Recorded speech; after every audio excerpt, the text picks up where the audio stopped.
We are going to be revising the contracts. There are a large number of issues which will come into play when we revise them. देख रहा है विनोद, अंग्रेजी बोल बोल के कैसे बात को घुमाया जाता है।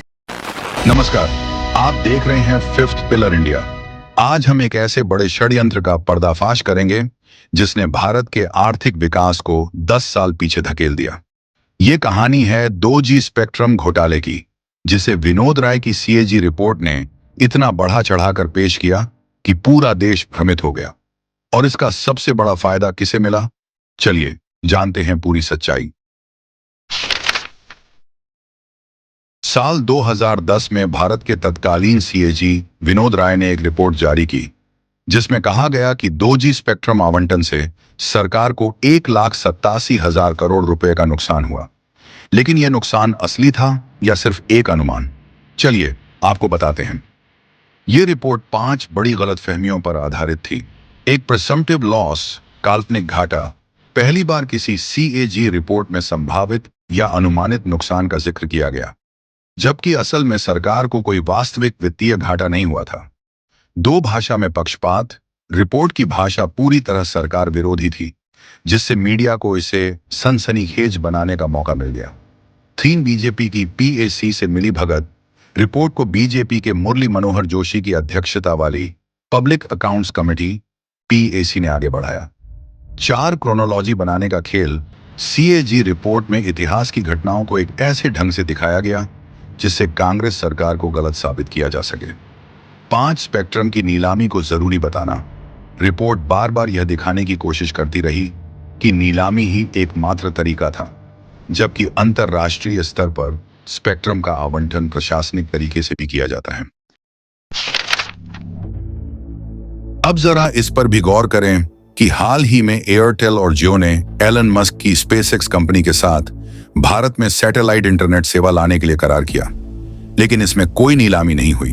SpaceX और अमेजन की काइपर ने स्पष्ट कहा कि अंतरराष्ट्रीय स्तर पर टेलीकॉम स्पेक्ट्रम का आवंटन प्रशासनिक तरीका ही सबसे सही और प्रभावी है। खुद केंद्र सरकार के मंत्री ज्योतिरादित्य सिंधिया इस प्रशासनिक आवंटन को सही ठहरा रहे हैं। 2010 में बीजेपी नीलामी की वकालत कर रही थी और आज बिना नीलामी के ही विदेशी कंपनियों को स्पेक्ट्रम दे रही है। तो फिर सवाल उठता है, क्या CAG अब इसी तरह की रिपोर्ट बनाएगा? क्या अब क्रोनोलॉजी ऑफ इवेंट्स तैयार होगी? क्या PM मोदी की सरकार की जांच होगी? अब सबसे बड़ा सवाल, इस गलत रिपोर्ट से भारत को क्या नुकसान हुआ? 2010 में भारत टेलीकॉम क्रांति के चरम पर था। सस्ते कॉल रेट और तेज इंटरनेट के कारण विदेशी निवेशक भारत में अरबों डॉलर का निवेश करने को तैयार थे। लेकिन CAG की रिपोर्ट और 2G घोटाले की अफवाहों ने पूरे सेक्टर को बर्बाद कर दिया।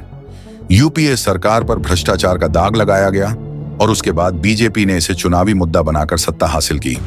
आज वही बीजेपी बिना नीलामी के विदेशी कंपनियों को स्पेक्ट्रम दे रही है, लेकिन कोई शोर नहीं हो रहा।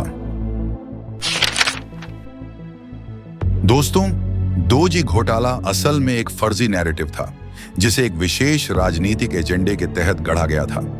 इसका मकसद सिर्फ एक था, UPA सरकार को गिराकर बीजेपी को सत्ता में लाना। आज जब वही सरकार बिना नीलामी के स्पेक्ट्रम दे रही है, तो कोई सवाल नहीं पूछ रहा। इसलिए 5वीं स्तंभ भारत की मांग है कि CAG अब भी ऐसी ही रिपोर्ट बनाए और मोदी सरकार की जवाबदेही तय करे। क्या आप भी मानते हैं कि विनोद राय ने भारत की प्रगति को पीछे धकेला? हमें कमेंट में अपनी राय जरूर बताएं। फिलहाल के लिए बस इतना ही। जुड़े रहिए फिफ्थ पिलर इंडिया के साथ, जहां हम लाते हैं आपके लिए बिना किसी एजेंडे के सच्ची और निष्पक्ष खबरें। जय हिंद।